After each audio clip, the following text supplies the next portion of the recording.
do you think about the powers that be? Romans chapter 13 introduced the phrase to the world, but it also introduced another term which makes us think again about the powers that be. You see, in common parlance, we speak of the powers that be as these nameless authorities who hand down impersonal judgments. We say, apparently in their infinite wisdom, the powers that be have decided to scrap the old policy, ... We speak of the powers that be as these faceless bureaucrats or these untouchable rulers. They are undefined in number, but they are definitely more than one. It's not the power that is, it's the powers that be.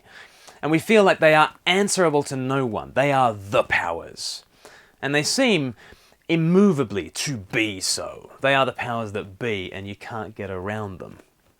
Now, what's worse is that in Romans chapter 13, Paul tells us to submit unquestioningly to these rulers. Romans 13 from verse 1, everyone must submit himself to the governing authorities, the powers that be in the old translations.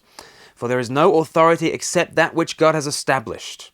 The authorities that exist have been established by God. Think about that, and think about all the regimes around the world. They have been established by God, these powers that be. Verse 2, consequently, he who rebels against the authority is rebelling against what God has instituted, and those who do so will bring judgment on themselves. For rulers hold no terror for those who do right, but for those who do wrong. Do you want to be free from fear of the one in authority? Then do what is right, and he will commend you. For he is God's servant to do you good. So there we have it. Be subject to the powers that be. As we write this, we might think that Paul is giving carte blanche to despots everywhere to be unjust.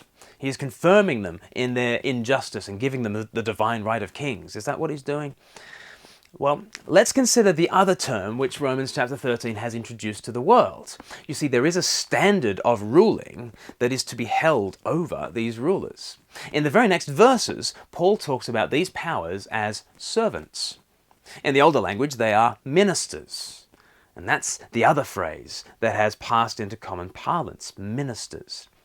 Is that how you think about the powers that be, as ministers, as servants? Verse 4, Paul writes, for the powers that be, they are God's servant, God's minister to do you good. But if you do wrong, be afraid, for they do not bear the sword for nothing. They are God's servant, an agent of wrath to bring punishment on the wrongdoer, to administer justice. Therefore, it is necessary to submit to the authorities, not only because of possible punishment, but also because of conscience. This is also why you pay taxes, for the authorities are God's servants, God's ministers, who give their full time to governing. Give everyone what you owe him. If it's taxes, if you owe taxes, pay taxes. If revenue, then revenue. If respect, then respect. If honor, then honor. The true status of a ruler is minister. The true power is service.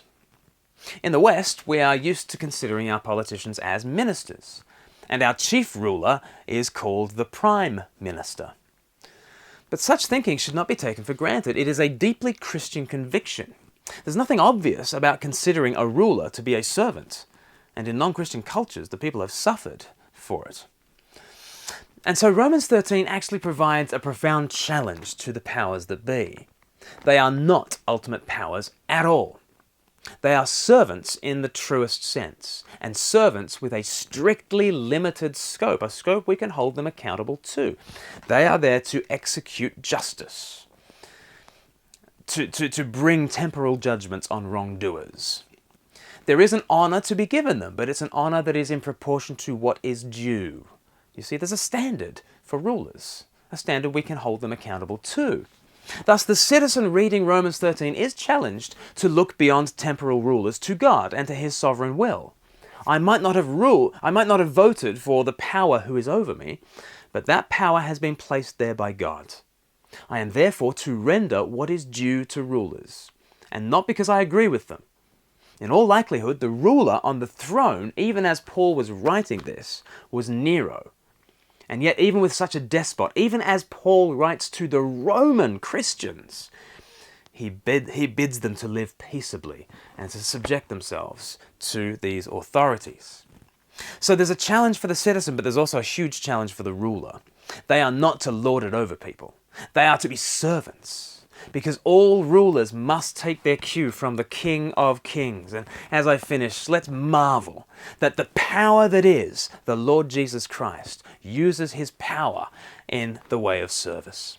Jesus said to his followers, "You know that those who are regarded as rulers by the Gentiles lord it over them, and their high officials exercise authority over them. Not so with you. Instead, whoever wants to become great among you must become your servant.